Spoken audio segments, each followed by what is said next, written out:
Exam oriented target facts की series में आपका स्वागत है।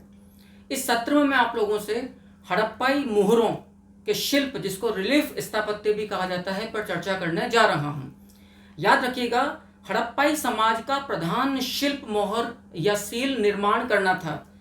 मोहरों के निर्माण में सर्वाधिक प्रयुक्त जो कच्चा माल होता था वो सैलखड़ी या स्टीटाइट होता था, जिससे एक चौकोर या आयताकार वस्तु बनाई जाती थी, जिसमें आगे की तरफ नक्काशी एवं उसके पीछे की तरफ एक छिद्रित बॉक्स होता था, जिसमें व्यापार वाणिज्य से संबंधित वस्तु के बारे में जानकारी रख दी जाती थी। याद रखिएगा, मुहरें हड़प्पाई सांस्कृतिक कलाकृतियों में सर्व प्रमुख कलाकृति मानी गई है।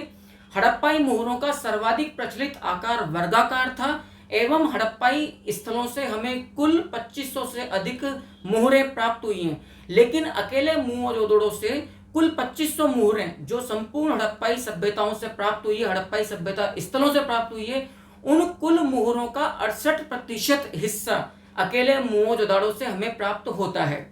हड़प्पाई मोहरों का सामान्य आकार 2.8 सेंटीमीटर माना गया है। याद रखिएगा, सिंधु घाटी की मोहरों का सबसे बड़ा संग्रहालय राष्ट्रीय संग्रहालय नई दिल्ली से हमें प्राप्त होता है, जबकि CJ एक ऐसे इतिहासकार हैं जिन्होंने मेसोपोटामियाई सभ्यता स्थलों से कुल 23 हड़प्पाई मोहरें प्राप्त की हैं। अर्थात इसका मतलब ये निकल रहा है कि हड़प्पाई मोहरें विदेशों में अधिक पाई गई है, बजाय इस चीज के कि विदेशी मोहरें, मेसोपोटामियन मोहरें हड़प्पाई स्थलों से पाई जाती हो। इसका अर्थ ये भी निकल रहा है कि उस जमाने में जो अंतरराष्ट्रीय व्यापार किया जाता था वो लाभ की दृष्टि से भारतवर्ष के लिए अधिक उसके पक्ष में था।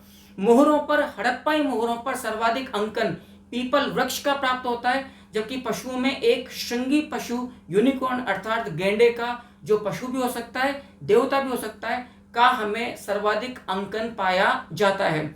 लेकिन याद रखिएगा, हड़प्पाई मोहरों पर गाय, घोड़े एवं ऊंट का अंकन हमें किसी भी सूरत में प्राप्त नहीं होता है। मैं पुनः बतला दूं, हड़प्पा सभ्यता का सर्वाधिक सर्वोत्तम शिल्प मोहर निर्माण ही माना गया है।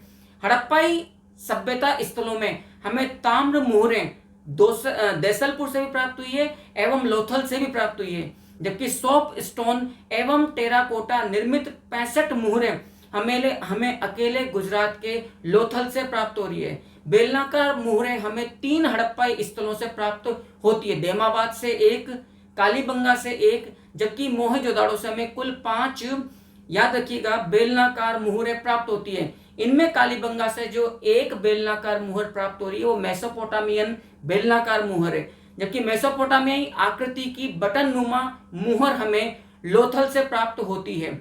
विभिन्न हड़प्पाई सभ्यता स्थलों से जो मोहरें प्राप्त हुई है उनका शिल्प देखते ही बनता है। जैसे एक मोहर जिस पर भागते हिरण की आकृति अंकित है वो हमें लोथल से प्राप्त होती है, जबकि बीज बोने के यंत्र का चित्रण हमें लोथल से प्राप्त एक मोहर से प्राप्त होता है। मोहनजोदड़ो से हमें एक ऐसी मोहर प्राप्त होती है जिसके ऊपर 3 बाघों का सिर बना हुआ है, जबकि हड़प्पा से हमें वनस्पति देवी की आकृति वाली एक मोहर का चित्रण प्राप्त होता है। अर्थात हड़प्पाई एक टेराकोटा मोहर के ऊपर स्त्री गर्भ या हम कहें उसकी योनि से निकलते हुए पौधे को दर्शाया गया है, जिसको इतिहासकारों ने वनस्पति देवी या पृथ्वी देवी का चित्रण भी कहा है। एक मोहर ऐसी प्राप्त हो रही है हड़प्पा से जिसमें एक कुत्ता का चित्रांकन, एक कुत्ते का चित्रांकन किया गया है जो अपने मुंह में खरगोश को दबाए हुए है, जबकि हड़प्पा से ही प्राप्त एक अन्य मोहर में एक पुरुष ढोल बजाता हुआ हमें दिखाई दे रहा है। हड़प्पा से ही एक और मोहर ऐसी प्राप्त होती है जिसमें सर्प को पकड़े, अपने पंजों में पकड़े हुए गरुड़ को चित्रित करे हुए बताया गया है। बलूचिस्तान का एक प्राक हड़प्पाई स्थल है नाल, जिसमें भी गरुड़ को चित्रित किया गया है जो अपने पंजे में सांप को दबाए हुए है, जबकि मोहनजोदड़ो से सर जॉन मार्शल को एक ऐसी मोहर प्राप्त हुई है जिसको आद्य शिव भी कहा गया है।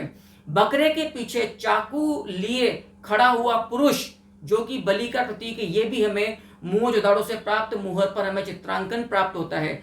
मोहनजोदड़ो से प्राप्त एक अन्य मोहर में एक व्यक्ति 2 बाघों से लड़ता हुआ बताया गया है। खरगोश के अंकन वाली मुहर, याद रखिएगा, हमें हड़प्पा से प्राप्त होती है। सुमेरियन नाव के चित्रांकन वाली मुहर भी हमें मोहनजोदाड़ो से प्राप्त होती है, जिसके ऊपर याद रखिएगा समुद्र में भूमि को दर्शाने वाले पक्षी का भी चित्रांकन हमें मिलता है।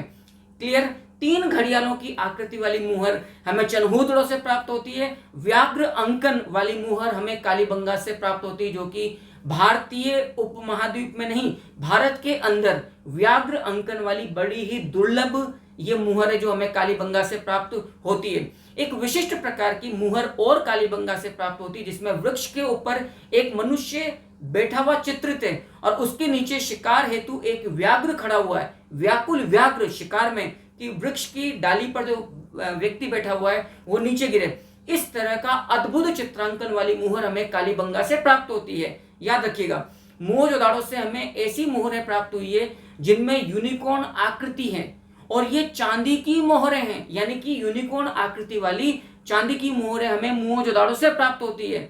2 बाघों से लड़ता हुआ एक व्यक्ति, जैसा मैंने भी कहा, मोहनजोदाड़ो से प्राप्त होता है, जबकि मोहनजोदाड़ो से एक मुहर ऐसी प्राप्त हो रही है जिसमें 6 मानव आकृतियां एक पंक्ति में हमें मिलती है। यदि ये जानकारी आपको प्राप्त हुई है और इस प्रकार के अन्य रोचक तथ्यों की आप निरंतरता प्राप्त करना चाहते हैं तो प्लीज आप चैनल को लाइक कीजिए, सब्सक्राइब कीजिए और कमेंट अवश्य कीजिए। इंतजार कीजिए एग्जाम ओरिएंटेड टारगेट फैक्ट्स के अगले एपिसोड का। तब तक के लिए